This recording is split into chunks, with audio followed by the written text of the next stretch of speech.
Shalom, Bapak Ibu, Saudara-saudara yang dikasihi Tuhan.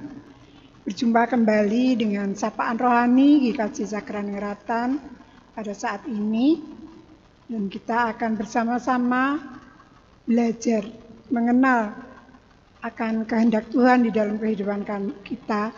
Dan kita akan senantiasa belajar untuk menjadi pengikut Kristus yang baik. Tapi sebelumnya, mari kita berdoa lebih dulu. Bapa yang penuh kasih, puji syukur dan terima kasih ya Bapa, pada saat ini kami boleh datang kembali ke hadirat-Mu dan kami sangat bersyukur bahwa hari-hari kami senantiasa Engkau sertai dan Engkau berkati.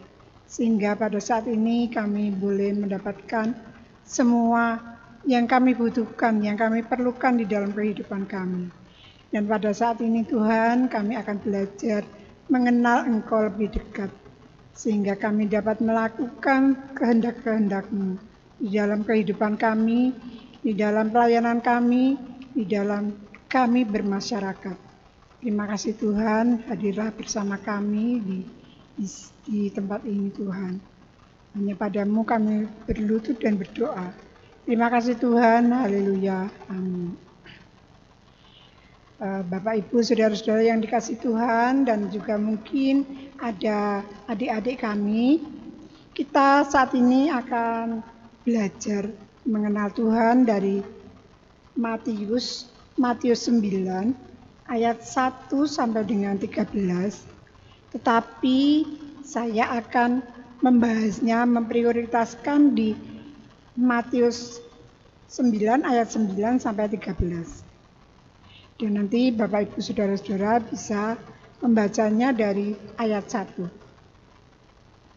Akan saya bacakan. Matius, pemungut cukai, mengikut Yesus. Setelah Yesus pergi dari situ, ia melihat seorang yang bernama Matius duduk di rumah cukai. Lalu ia berkata kepadanya, "Ikutlah aku."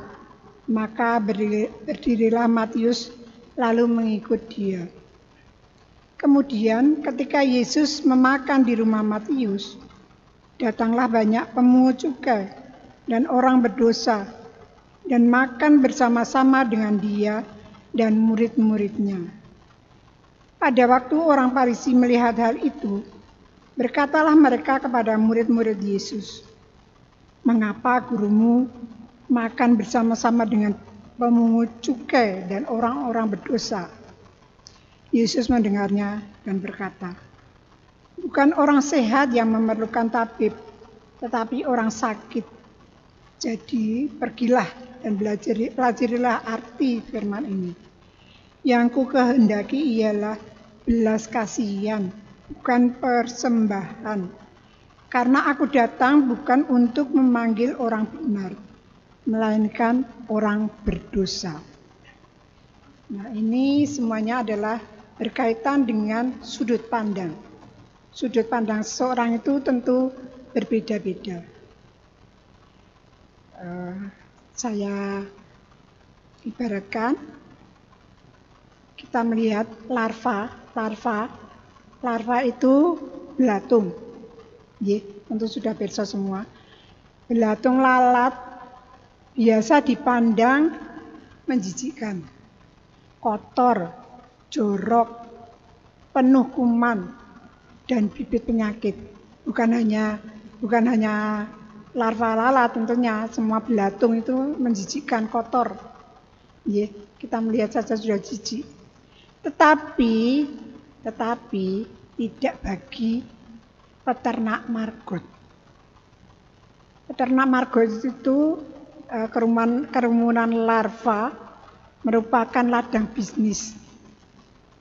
Kok bisa? Itu ladang bisnis itu bisa mendatangkan keuntungan yang tersendiri. Margot membawa manfaat sebagai alternatif pakan ternak. Ternak ayam, bebek, lele, dan juga burung. Kita bisa melihat kadang-kadang burung itu dikai pakan apa? Kadang-kadang kroto, ada yang pakannya kroto, ada pakannya jangkrik. Nah, ini larva. Mungkin agak asing ya, tapi kita sudah pernah mendengarnya tentang bagaimana belatung itu dibuat pakan, dan itu proteinnya sangat tinggi. Karena memelihara margot juga melestarikan lingkungan, ternyata bukan hanya untuk pakan ternak saja, itu bisa melestarikan lingkungan. Karena margot itu mengurai limbah sisa olahan dapur dan juga sampah organik lainnya.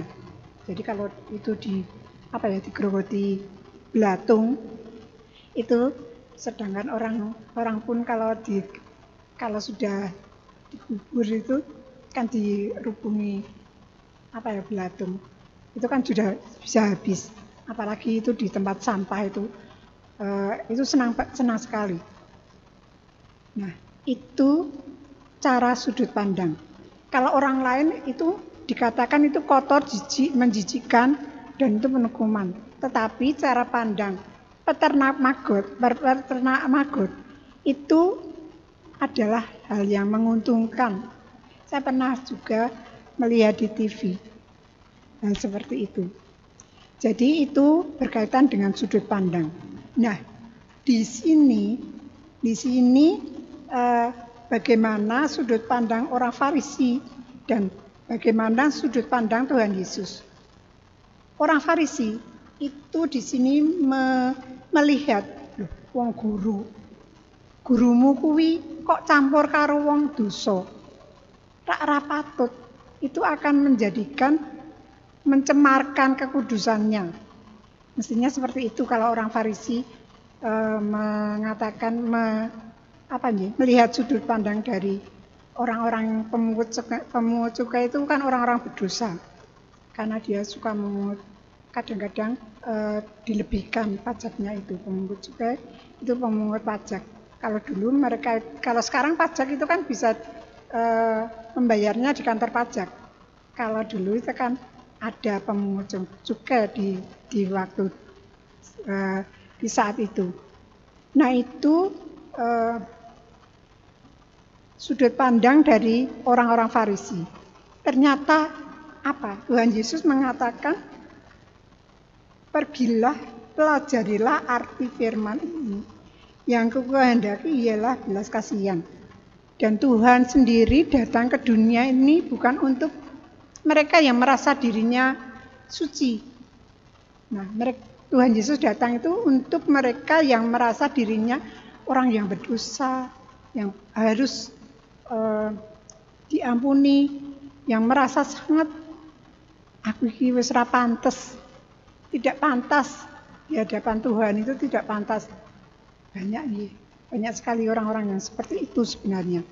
Hanya saja mereka kadang-kadang merasa kalau bergaul dengan orang mereka yang suka sok suci, mereka yang kadang-kadang mungkin mereka itu sebagai orang yang sering merasa paling sering ke gereja ataupun mereka yang merasa dirinya itu sudah memahami Alkitab dan menjalankan semua firman Tuhan, hukum-hukum dari Tuhan itu, mereka merasa sudah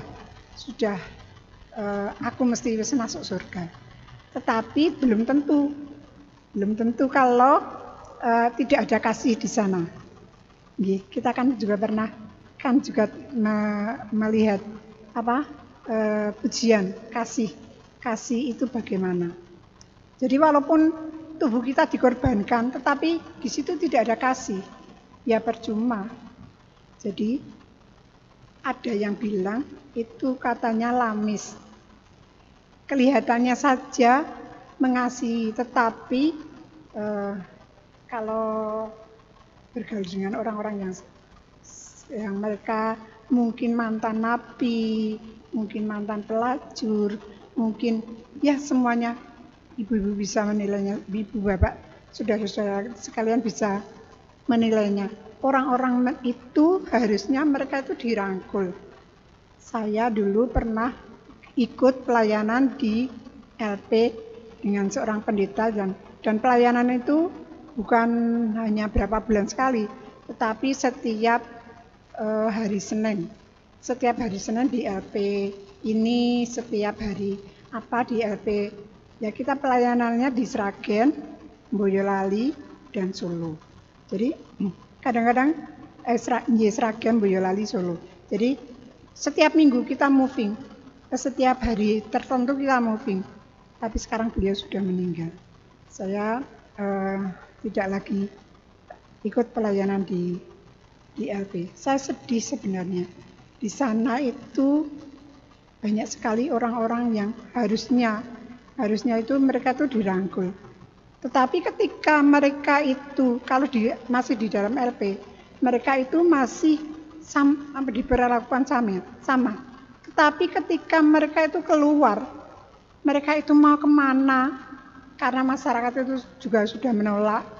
Bahkan saya kadang-kadang datang ke rumah orang tua dari anak yang keluar dari LP itu, menjelaskan begini-begini harusnya bagaimana orang tua, walaupun anak itu sudah pernah atau sudah menjadi orang yang terbuang, tetapi orang tua itu harus memberi kasih.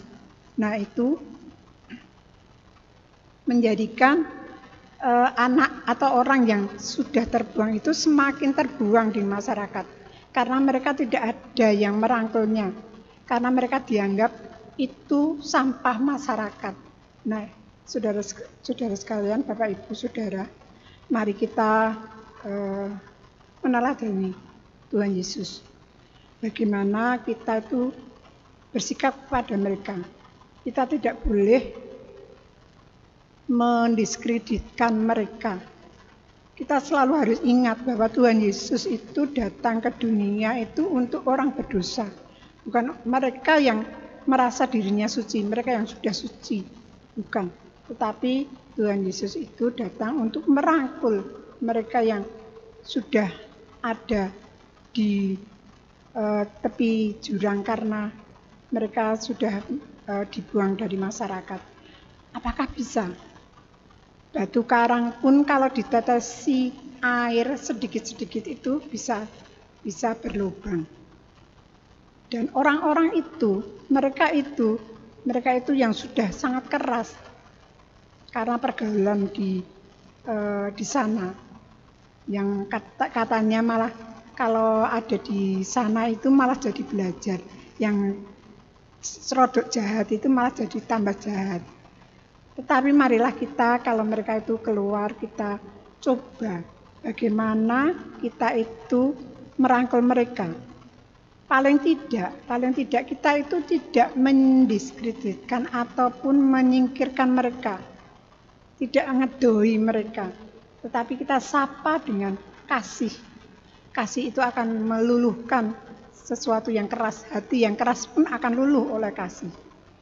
Begitu Bapak Ibu Saudara, kita diberi tugas oleh Tuhan Yesus untuk bagaimana kita itu menjadi lilin yang menerangi dunia dalam arti yang sesungguhnya. Bukan kita pandai berkhotbah, tetapi kita tidak bisa mengeterapkan dalam kehidupan kita sehari-hari. Kiranya Tuhan memberi kekuatan dan Tuhan memberi kemampuan kepada kita untuk melakukan ataupun memberi kasih kepada sesama kita melalui sikap dan tingkah laku kita. Tuhan Yesus memberkati. Shalom.